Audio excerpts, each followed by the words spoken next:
Hello बच्चों, कैसे हो आप सब। हम स्टार्ट करने जा रहे हैं इकोनॉमिक्स क्लास 12 का समष्टि अर्थशास्त्र का सेकंड चैप्टर राष्ट्रीय आय। और इस वीडियो में आज हम हाथ से बने नोट्स से पढ़ेंगे, ना कि अवतार से, जिससे कि आपको अच्छे से समझ में आए। हाथ से बने नोट्स के बाद ही हम अवतार में दिए हुए क्वेश्चंस को सॉल्व करेंगे। तो आइए बच्चों, चलते हैं। राष्ट्रीय आय। राष्ट्रीय आय का संबंध किसी विशेष राष्ट्र से होता है और इसकी धारणा प्रवाह की धारणा होती है। प्रवाह की धारणा हम प्रवाह पढ़ चुके हैं कि एक समय अवधि, जो एक टाइम पीरियड है जो कि हमारा चलता रहता है। राष्ट्रीय आय की गणना विनिमय मूल्य वाली वस्तु एवं सेवाएं शामिल होती है। राष्ट्रीय आय की गणना में विनिमय मूल्य वाली मतलब वो वस्तु एवं सेवाएं जिनका एक्सचेंज रेट होता है, वो वस्तुएं राष्ट्रीय आय में शामिल होती हैं। और वस्तु एवं सेवा भी कैसी, जो जिनका अंतिम मूल्य होता है और वो सिर्फ एक ही बार में शामिल होते हैं। तो राष्ट्रीय आय का संबंध विशेष राष्ट्र से होता है। राष्ट्रीय आय की धारणा प्रवाह की धारणा है और राष्ट्रीय आय की गणना ऐसी वस्तुओं सेवाओं को शामिल करके की जाती है जिनका विनिमय मूल्य होता है और इन वस्तुओं सेवाओं का अंतिम मूल्य होता है। ठीक है। अब बच्चे, राष्ट्रीय आय की अवधारणा में सिर्फ और सिर्फ हमको 4 पॉइंट को ध्यान में रखना है,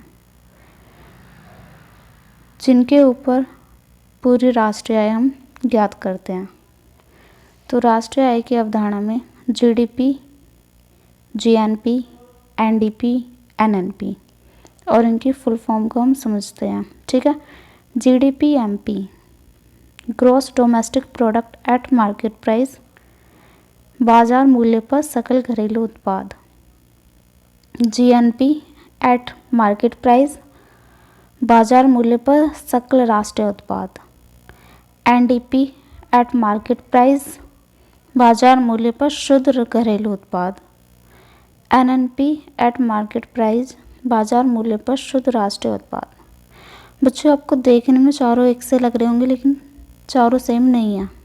आप ध्यान रखना, जीडीपी में डोमेस्टिक है, जीएनपी में नेशनल है, एनडीपी में नेट है और एनएनपी में भी नेट है। ठीक है। तो यहीं पे आपको क्लियर होना चाहिए, इसलिए हमने इनकी फुल फॉर्म को यहाँ पे सबसे पहले दिखाया। उसके बाद ही हम जानेंगे कि जीडीपी एट मार्केट प्राइस हम कैसे फाइंड करेंगे, जीएनपी कैसे फाइंड करेंगे, एनडीपी कैसे फाइंड करेंगे और एनएनपी कैसे फाइंड करेंगे। अब ये चारों आप जो देख रहे हो, ये चारों की चारों मार्केट प्राइस पे हैं। ठीक है। किस पे दी हुई है? मार्केट प्राइस पे। आगे इन्हीं को साधन लागत पे दिया हुआ है। जीडीपी एट एफसी मतलब factor cost, GNP at FC, NDP at FC, NNP at FC. GDP at FC gross domestic product at factor cost, साधन लागत पर सकल घरेलू उत्पाद। GNP at factor cost gross national product at factor cost.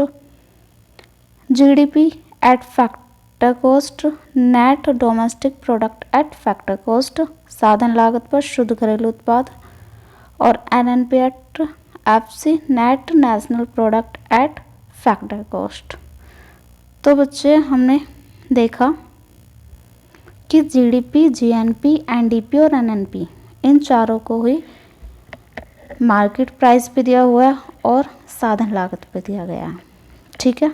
I hope आपको 8 की 8 आपको समझ में आ गई होगी, हिंदी में भी और इंग्लिश में भी। आगे चलते हैं बच्चे।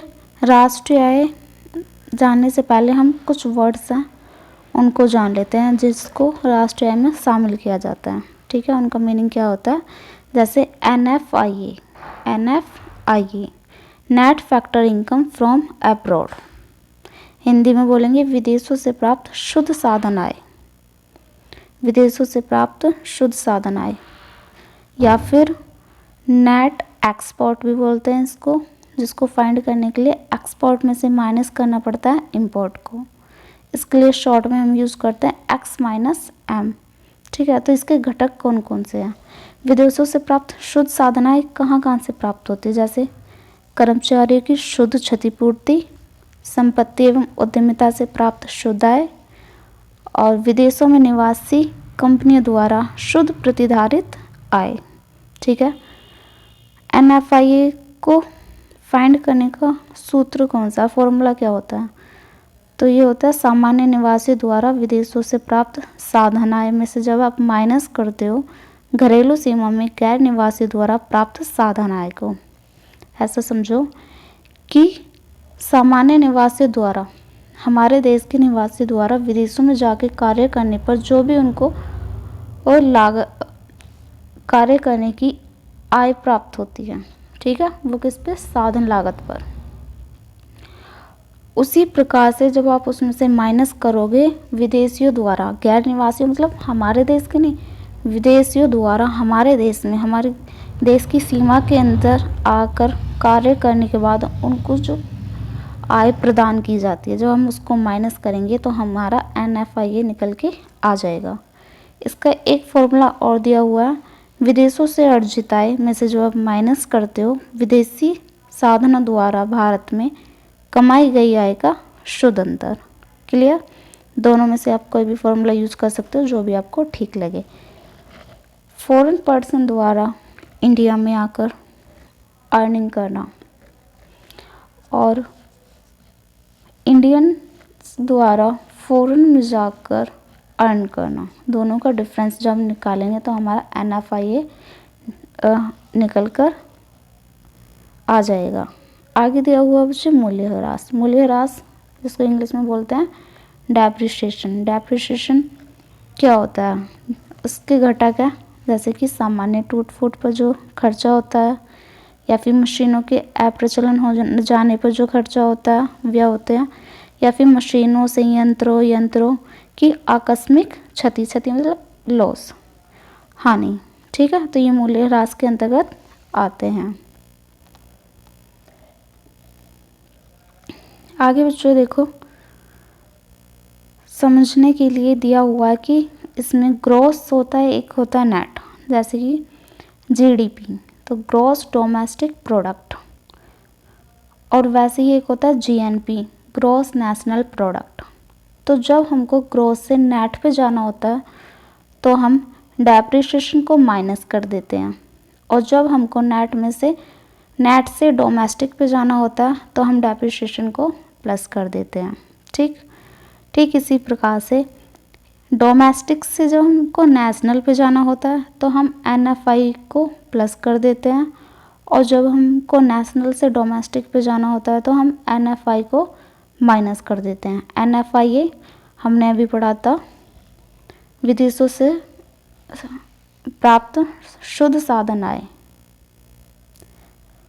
आगे दिया हुआ फैक्टर कॉस्ट होती है, एक होता है हमारा मार्केट प्राइस। अगर हमको फैक्टर कॉस्ट से मार्केट प्राइस पे जाना है तो हमको प्लस करना पड़ेगा नेट इनडायरेक्ट टैक्स को, और जब हमको मार्केट प्राइस से फैक्टर कॉस्ट पे जाना है तो हमको माइनस करना पड़ेगा नेट इनडायरेक्ट टैक्स को। ठीक है, तो बच्चे आपको राष्ट्रीय आय की अवधारणाएं समझने से पहले इन वर्ड्स का पता होना चाहिए कि हमको फैक्टर से मार्केट पे कैसे जाना है, डोमेस्टिक से नेशनल पे कैसे जाना है, और ग्रोथ से नेट पे कैसे जाना है। ठीक है, आइए बच्चों अब स्टार्ट करते हैं कि राष्ट्रीय आय की संकल्पना या फिर धारणाएं। बाजार मूल्य पर GDP, GNP, NDP और NNP दिया हुआ है। सबसे पहले दिया हुआ है GDP at MP। GDP at MP gross domestic product at market price क्या होता है? तो एक वर्ष में देश की घरेलू सीमा में कुल उत्पादित अंतिम वस्तुओं सेवाओं के मूल्य का योग। ठीक है, एक वर्ष में एक वर्ष, एक लेखा वर्ष। लेखा वर्ष हमारे स्टार्ट होता है 1 अप्रैल से 31 मार्च को। एक लेखा वर्ष के अंतर्गत देश की घरेलू सीमा में, और बच्चों के देश की घरेलू सीमा या भौगोलिक सीमा राजनीतिक सीमा से कहीं बड़ी होती है, जिसमें जलयान और वायुयान से होने वाली आय भी सम्मिलित होती है। ठीक है। घरेलू सीमा में कुल उत्पादित सामान्य व गैर निवासी द्वारा, हमारे देश की घरेलू सीमा में इंडियंस द्वारा या फिर फॉरेन्स द्वारा, विदेशियों द्वारा, चाहे देश के निवासी द्वारा, अंतिम वस्तुओं सेवाओं का जो उत्पादन किया जा रहा है उसका अंतिम मूल्य का अगर हम योग करते हैं तो हमको जीडीपी एट मार्केट प्राइस प्राप्त होता है। ठीक है। उसके लिए फॉर्मूला दिया हुआ है, जीडीपी एट मार्केट प्राइस कैसे फाइंड करेंगे, P multiply Q। P multiply Q, यहाँ पे P का मतलब है व्यापार कीमत, प्राइस, और Q का मतलब है उत्पादित अंतिम वस्तु या सेवाओं की मात्रा। क्लियर। दूसरा फॉर्मूला भी दिया हुआ है इसका, जिसमें जीडीपी एट एमपी को कैसे फाइंड करेंगे, जीएनपी में से जब आप माइनस करोगे शुद्ध विदेशी साधन आय, या फिर आप कह सकते हैं NFIA। क्लियर। सेकंड है जीएनपी एट एमपी। अभी हमने पढ़ा था जीडीपी, अब पढ़ेंगे GNP, gross national product at market price. तो एक देश की घरेलू सीमा में सामान्य निवासियों द्वारा एक लेखा वर्ष में उत्पादित अंतिम वस्तुओं एवं सेवाओं के बाजार मूल्य एवं विदेशों से प्राप्त साधन आय। एक देश की घरेलू सीमा, हमारे देश की घरेलू सीमा में देश के निवासियों द्वारा जो भी वस्तु या फिर सेवाओं का उत्पादन हो रहा है, और वस्तु और सेवाएं कैसी होनी चाहिए, अंतिम वस्तु और सेवा, उनका बाजार मूल्य, या फिर हमारे देश के निवासियों द्वारा विदेशों में जाकर उत्पादित वस्तु एवं सेवाओं का मूल्य। तो उसके लिए दिया हुआ विदेशों से प्राप्त साधन आय। ठीक है। नेशनल है तो आप ये मान के चलिए कि देश के निवासियों द्वारा, चाहे तो हमारे देश में चाहे बाहर, जैसे भी वस्तु सेवाओं का उत्पादन किया जा रहा है उनका अंतिम मूल्य, बाजार में अंतिम मूल्य जो भी है, अगर हम उसका योग करते हैं तो हमको जीएनपी एट मार्केट प्राइस प्राप्त होगा। ठीक। इसके भी दो फॉर्मूले दिए हुए हैं। अगर हमको GNP eight market price find करना है तो हम जीडीपी एट मार्केट प्राइस में प्लस कर देंगे एक्सपोर्ट को और माइनस कर देंगे इंपोर्ट को। ठीक है। या फिर हम कह सकते हैं कि हम जीडीपी एट एमपी में प्लस कर देंगे विदेशों से प्राप्त शुद्ध साधन आय। क्लियर। दोनों में से जो भी आपको फॉर्मूला याद हो सकता है आप उसको याद रखिए। अच्छी बात है अगर आपको दोनों ही याद हो, क्योंकि क्वेश्चंस में कोई भी पूछ सकता है तो आपको पता होना चाहिए। ठीक। आगे चलते हैं। आगे दिया हुआ है NDP at MP. NDP at MP, net domestic product at market price, कैसे फाइंड होगा। तो बच्चे देखो, हमने जीडीपी फाइंड कर लिया, जीडीपी हमको पता चल गया कैसे निकलेगा। तो जीडीपी एट मार्केट प्राइस में से जब आप माइनस कर दोगे मूल्यह्रास को, मूल्यह्रास मतलब डेप्रिसिएशन, डेप्रिसिएशन मतलब सामान्य टूट फूट या फिर मशीनों का अप्रचलित हो जाना या फिर मशीनों संयंत्रों की आकस्मिक क्षति। ठीक है। मूल्यह्रास अभी हमने पढ़ा था।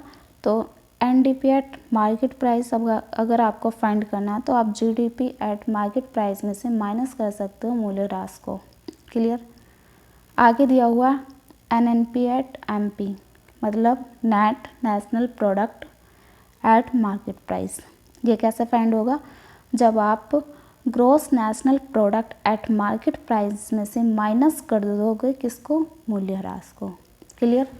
अब बच्चों एक चीज़ देखो, एनडीपी एट मार्केट प्राइस अगर आपको फाइंड करना है तो आप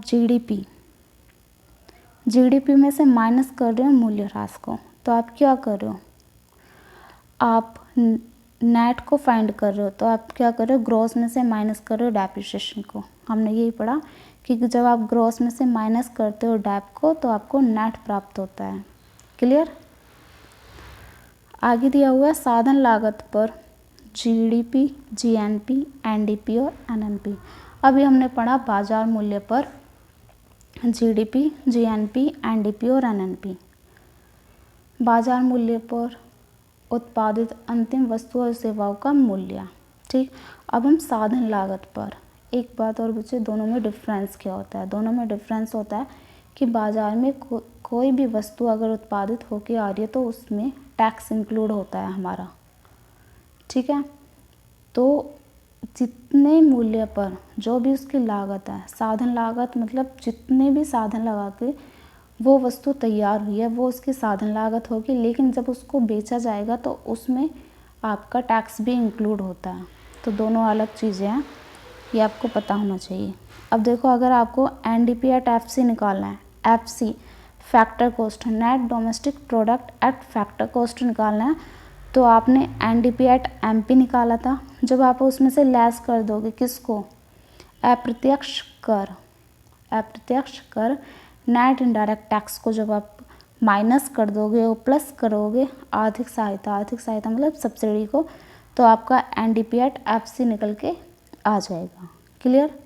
उसी प्रकार से जीडीपी एट एफसी अगर आपको फाइंड करना है, जिसको हम जीडीआई भी बोलते हैं, मतलब ग्रॉस डोमेस्टिक इनकम, जिसको हम ग्रॉस डोमेस्टिक इनकम भी बोलते हैं, वो कैसे निकलेगी?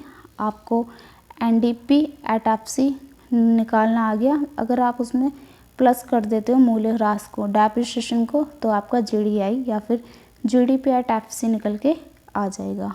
क्लियर। आगे दिया हुआ है NNP at FC, NNP at FC net national product at factor cost, जिसको हम एनआई भी बोलते हैं, नेशनल इनकम भी बोलते हैं। तो नेशनल इनकम कैसे निकलेगी? जब आप NDP C FC, NDP at FC net domestic product at factor cost में प्लस कर दोगे विदेशों से प्राप्त शुद्ध साधन आय को, तो आपका एनआई निकल के आ जाएगी। क्लियर। आगे दिया हुआ है GNP at FC, gross national product at factor cost. कैसे फाइंड करोगे? जब आप net national product at factor cost में प्लस कर दोगे मूल्य ह्रास को, मतलब कि डेप्रिसिएशन को, तो आपका जीएनपी एट एफसी निकल के आ जाएगा। बस बच्चे इतना सही है। अगर आप ध्यान से देखोगे तो कुछ भी टफ नहीं है, एक ही लाइन का है, सारी अवधारणाएं आपको याद हो जाएंगी और इससे इजी कुछ नहीं हो सकता। मैंने इसलिए हाथ से नोट्स बनाए हैं जिससे आपको अच्छे से समझ में आ सके। आगे दिया हुआ देखो बच्चे, अगर ये आपके लिए आपको लगता है कि आप कर सकते हो तो आप इसको भी कर सकते हो। इसमें दिया हुआ देखो, एनएफआईए पॉजिटिव कब होता है? एनएफआईए मतलब विदेशों से प्राप्त शुद्ध साधन आय कब पॉजिटिव होगा, कब धनात्मक होगा? तो जब हमारा जीएनपी एट एमपी ज़्यादा होगा, मोर देन होगा किससे? जीडीपी एट एमपी से। क्लियर। और हमारा एनएफआईए नेगेटिव कब होगा? जब हमारा GNP at MP less than होगा किससे? जीडीपी एट एमपी से। ठीक है। आगे दिया हुआ difference of NNP MP and NDP at MP, दोनों का डिफरेंस। अगर हमको net national product at market price निकालना है तो हम net domestic product at market price में प्लस कर देते हैं एनएफआईए को। एनएफआईए मतलब विदेशों से प्राप्त शुद्ध साधन आय को जब हम एनडीपी एट एमपी में ऐड कर देंगे तो हमको एनएनपी प्राप्त होगा। क्लियर। उसी तरह से जब हमको एनडीपी एट एमपी फाइंड करना है तो हम NNP net national product at market price में से माइनस कर देंगे एनएफआईए को। क्लियर। आगे डिफरेंस दिया हुआ है एनडीपी एट एमपी और एनडीपी एफसी का। तो एनडीपी अगर एमपी हमको फाइंड करना है तो हम एनडीपी एफसी में प्लस कर देंगे नेट इनडायरेक्ट टैक्स और माइनस कर देंगे सब्सिडी, मतलब हम प्लस कर देंगे शुद्ध अप्रत्यक्ष कर को और माइनस कर देंगे आर्थिक सहायता को। उसी प्रकार से जब हमको net domestic product at factor cost पे निकालना है तो हम NDP net domestic product MP में से माइनस कर देंगे नेट इनडायरेक्ट टैक्स और प्लस कर देंगे सब्सिडी को। ठीक है बच्चे, आई होप आपको समझ में आया होगा। Thank you. अगर आपको पसंद आया तो लाइक शेयर और सब्सक्राइब ज़रूर करें।